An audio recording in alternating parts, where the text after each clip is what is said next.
అందరితో ఇంటి పేరు మార్చేశారు. ఇప్పుడు నందమూరి ఎస్ఎస్ తమన్ కాదు, నందమూరి తమన్ అని. కానీ నేనంటాను ఈరోజు నుంచి నందమూరి కూడా కాదు, ఎన్బికే తమన్ అని.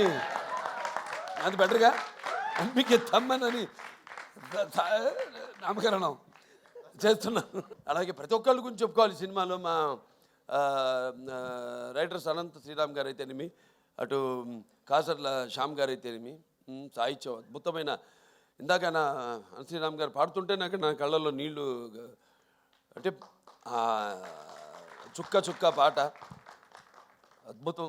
దాంతో చిన్ని చిన్ని అద్భుతం పాటలు. అలాగే మా కాసర్ల శ్యామ్ గారు అటు దబిడి దిబిడి మంచి మాస్ సాంగ్, ఐటమ్ సాంగ్ అన్నది. ఎందుకంటే ఏదో ఒక అమ్మాయి వచ్చి డాన్స్ చేసి వెళ్ళిపోవడం కాదు కదా, అమ్మాయి కూడా ఒక పాత్ర ఉంది ఆ సినిమాలో, ఓరేశ్వర అవుటేలాకి. సో అద్భుతంగా ఆ పాట, దాని తర్వాత సర్కార్ పాట ఎంతో అద్భుతంగా అన్నీ కుదిరినాయి.